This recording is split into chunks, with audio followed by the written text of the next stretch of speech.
Hey guys, what's up?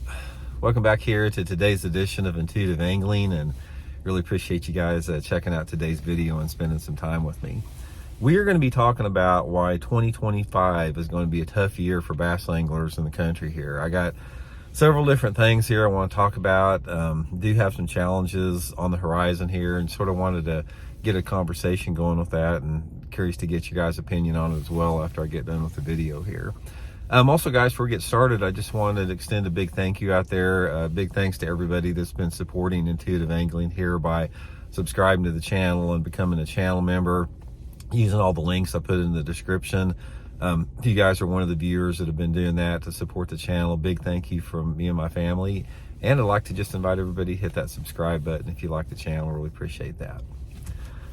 Okay, one of the things about life in general is life goes through cycles. There are periods, there are good periods, there's bad periods, there's in-between periods. That's just the nature of life in general. We all have a season, we all have different cycles. And in my opinion, we're fixing to enter a cycle here in 2025 that's going to be very difficult for the sport of bass fishing in general. So I sort of want to go over that a little bit here. And it's sort of wide ranging. There's a lot of different things that are sort of coming together that made me want to do this video and talk about this. So first of all, let's talk about the impacts of the incoming administration that's fixing to take over in January.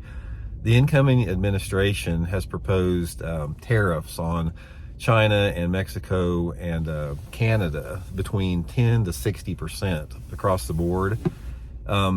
I don't know if a lot of guys realize this, but there's a tremendous amount of fishing tackle and fishing gear that comes from China and Mexico and Canada.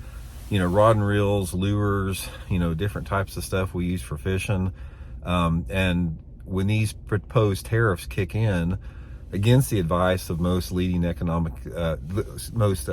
economists in the country here, it's going to be passed down to consumers. That's the thing a lot of people don't understand about tariffs, is we're the ones that pay for it. So what you're going to see is if these proposed tariffs take place on between a 10 to 60% increase on those three countries out there, this is going to significantly raise the cost of fishing equipment, because like I said, a lot of the equipment, the fishing equipment that we use here in the United States, does come from China and Mexico and Canada. So depending upon the amount of tariff that's imposed on those countries, you know, you could pay a lot more for fishing lures or rod and reels or whatever that comes with that. So that's one of the things that we're sort of going to have to wait and see how that affects everybody. But there has been impacts on that when tariffs have been proposed in the past there. So that's one thing that nobody's really looking forward to. Next thing with that is, and again, I'm not passing any judgment or trying to be political here. I'm just reporting the facts as they are in the news. Also, the incoming administration has made it clear that they want to roll back some of the protections on the Clean Water Act. Now, and basically to give industry more freedom to do what they want to, take away environmental regulations in terms of water quality. And that's another impact that could have a significant impact on our water quality as far as our lakes and our rivers that we fish in. Again, until we know what those deregulatory steps are, it's hard to determine how much more pollutants or how much more chemicals or whatever may be allowed to be released in our waterways.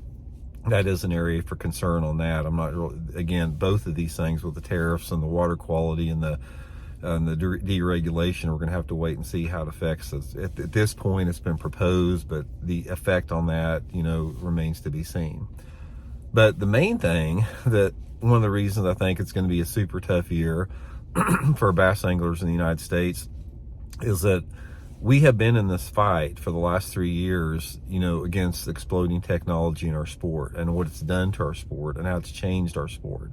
We talk about this a lot on the channel. You guys know that.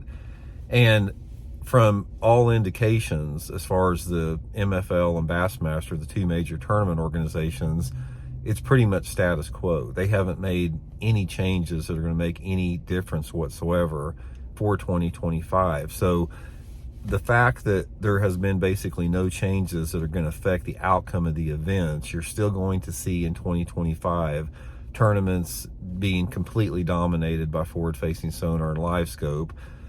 Traditional bass angling techniques and the old school hammers in the sport are going to become more and more irrelevant. The need to know a diversity of techniques in bass fishing are going to be becoming more irrelevant in 2025, because this technology has grown a lot over 2024. I'm going to do some a little bit of a video on that, about how they've improved the technology, the picture quality, everything, the separation, everything that goes with that. This is going to be coming all the time until it gets stopped. So you're going to have even a higher level of advancement in that technology in 2025 that is going to completely, once again, dominate tournament fishing. It's going to dominate tournament fishing. It's going to dominate, the television, production within these tournaments. It's going to be the same deal again, guys. You're going to be looking at a split screen of 4 dudes staring down at a screen. So we haven't made any headroads within that. In fact, we're digging ourselves a little bit deeper hole in 2025, since the tournament organizations, basically they're not doing anything different. I mean, they've made some token gestures to try to limit it, but it won't have any effect on the eventual outcome with that. So what this does, as far as why this is going to be a bad year in 2025 in terms of the technology, is because bass fishing is there's heritage and tradition that comes with bass fishing, and there's an art form that comes with bass fishing. That's what makes it so great, because in the past, when you watched a television show, there may be guys doing 20 different techniques, that are in the top 10. And now the diversification needed to compete at the tour level is gone. We've completely taken that diversification out to where you're pretty much relegated to 3 different lure categories: a forward-facing sonar minnow, maybe a drop shot, something like that, and possibly a jerkbait. Those are the 3 lure categories that are primarily fished with that. So given that, all the other incredible, wonderful artistic skills in bass fishing, the casting art form, the ability to be versatile and to follow seasonal patterns and movements of bass, all that stuff is out the window. And again, it's been relegated to just staring at a video game screen, which is going to be more and more and more prevalent in 2025.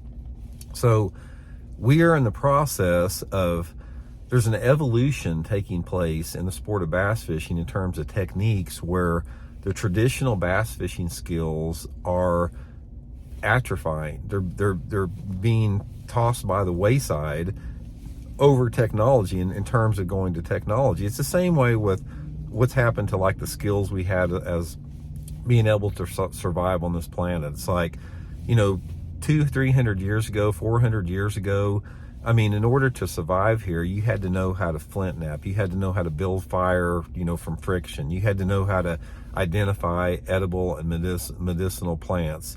You had to know how to build shelter, find water, purify water, process game. There were all these skills that nobody has anymore. We've completely lost that skills in light of technology. And the problem is once technology collapses, because technology is only as efficient and successful as the resource base it comes from.